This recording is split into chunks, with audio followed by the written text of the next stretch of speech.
हिंदू मुस्लिम सिख ईसाई सब है आपस में भाई भाई। फिर ये बौद्ध जैन और पारसियों को कहाँ छोड़ दिया गया। खैर, हमारा मानना है कि मानवता से बड़ा धर्म कुछ भी नहीं, और यदि कोई इंसान है तो निश्चित तौर पे सारे इंसान आपस में भाई भाई ही होने चाहिए। तो नमस्कार दोस्तों, मेरा नाम दीप प्रकाश है और आप देख रहे हैं PNI न्यूज।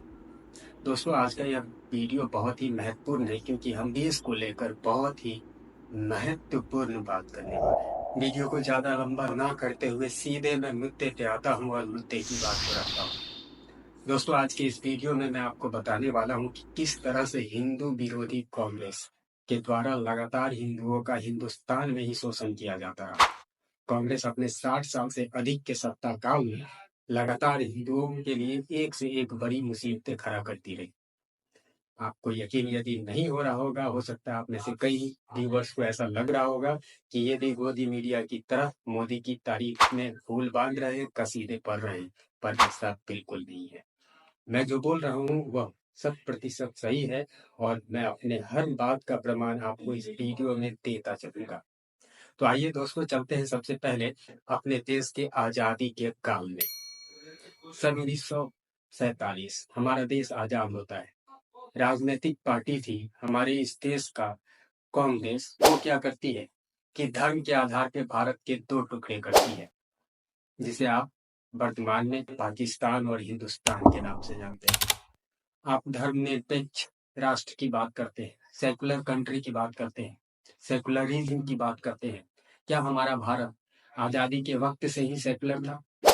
अगर हाँ, तो इसके 2 टुकड़े धर्म के आधार पर क्यों किए गए? क्या किसी सेकुलर कंट्री के टुकड़े धर्म के आधार पर किए जा सकते हैं? तो फिर वो कैसा सेकुलर कंट्री होगा, कैसा धर्मनिरपेक्ष राज्य होगा? वहां तो निश्चित धर्म विशेष के लिए पक्षपात किया गया, उन्हें एक विशेष हिस्सा देकर अलग कर दिया गया। तो आपको मैं बता दूं, जैसा कि अब आप सोच रहे हैं, बिल्कुल हमारा देश भारत, हमारा देश हिंदुस्तान धर्मनिरपेक्ष राष्ट्र नहीं था, और यदि था भी तो इन राजनीतिज्ञों ने उसे रहने नहीं दिया।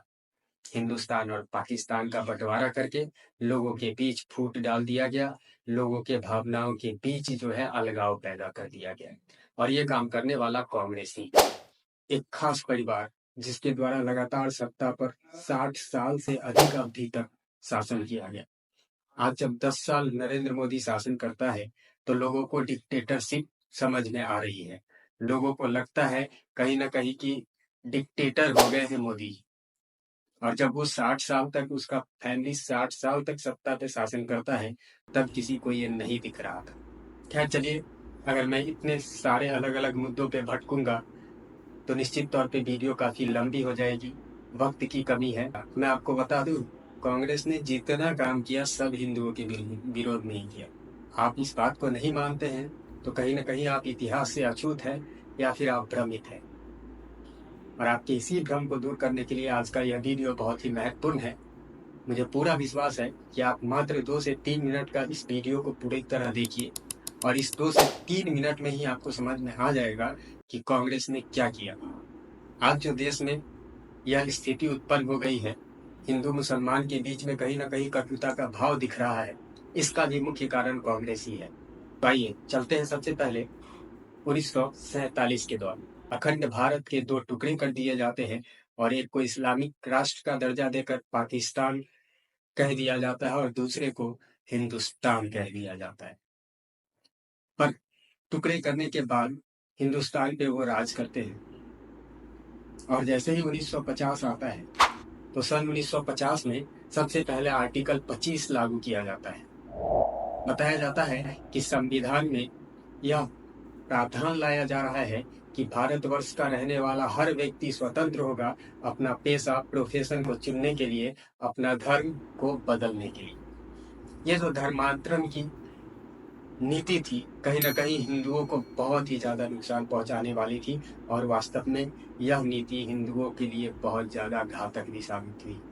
इतना ही नहीं, पंडित जवाहरलाल नेहरू के द्वारा आर्टिकल 28 लागू किया गया और आर्टिकल 28 के अनुसार जो हिंदुओं का धार्मिक शिक्षा का अधिकार था उसे छीन लिया गया।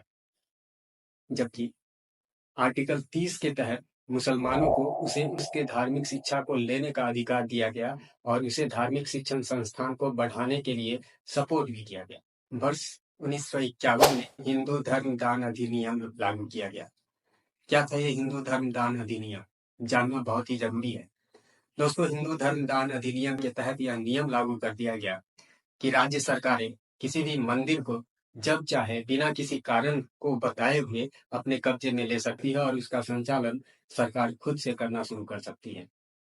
और इसका इतना व्यापक प्रभाव पड़ा कि केवल आंध्र प्रदेश में 34,000 से अधिक मंदिरों को राज्य सरकार ने अधिग्रहित कर लिया, जबकि अन्य धर्मों के धार्मिक स्थलों के साथ इस तरह का कोई भी नियम लागू नहीं किया गया। लगातार हिंदुओं के साथ राजनीति का यह गंदा खेल खेला जाता रहा।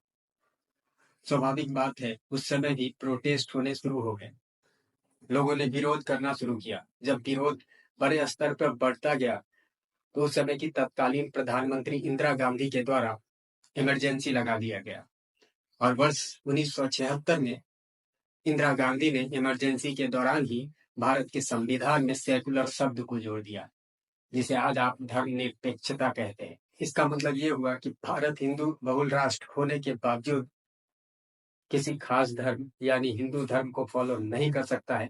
यहाँ सभी धर्मों को समान अधिकार दिया जाएगा। बहुत ही अच्छी बात है। जहाँ समानता की बात आती है, मानवता की बात आती है, वह निश्चित रूप से लोगों को सोचना चाहिए और समर्थन भी देना चाहिए। बिल्कुल हमारे भारतवर्ष के महान लोगों ने, जनता ने इस बात का समर्थन किया। संविधान में 42वां संशोधन किया गया और उसके बाद सेकुलर शब्द को संविधान में जोड़ दिया गया। उसके बाद भारत धर्मनिरपेक्ष राष्ट्र हो गया। इतने से भी कांग्रेस का मन नहीं भरा। वर्ष 1991 में उसने प्लेसेज ऑफ वर्शिप एक्ट लगाया। प्लेसेज ऑफ वर्शिप एक्ट के मुताबिक यदि किसी मंदिर को तोड़कर वहां पर मस्जिद बना दिया जाता है तो आप उसका विरोध नहीं कर सकते, उसके लिए कोर्ट नहीं जा सकते। जहां समानता की बात थी, सबको समान अधिकार देने का बात था, उसी राष्ट्र में मुसलमानों के लिए एक विशेष कानून व्यवस्था को लागू किया गया। वक्फ एक्ट 1995 लागू किया गया और इसके तहत वक्फ बोर्ड का निर्माण किया गया। और ये वक्फ बोर्ड वो बोर्ड है जो यदि आपके घर पे, आपके कार्यालय पे, आपके मंदिर पे या आपके किसी भी जमीन पे नोटिस भेजकर दावा कर दे कि वह जमीन वक्फ बोर्ड की है तो आप उसके खिलाफ कोर्ट नहीं जा सकते। आपको उसके खिलाफ याचना लेकर वक्फ बोर्ड के पास ही जाना होगा, जहां वकील भी उनके होंगे, जज भी उनके होंगे और फैसले भी उनके होंगे।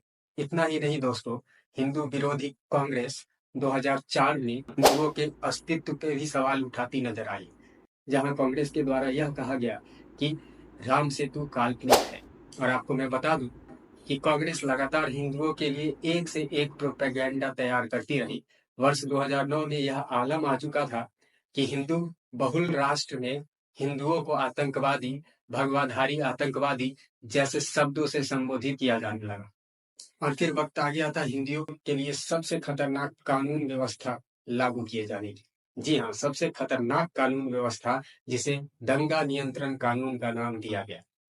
दरअसल दंगा नियंत्रण कानून के तहत यह प्रावधान लागू किया जा रहा था कि यदि भारत में कहीं भी किसी प्रकार का दंगा होता है तो उस दंगा का जवाबदेही, जिम्मेवारी पूरा का पूरा केवल बहुसंख्यकों का होगा।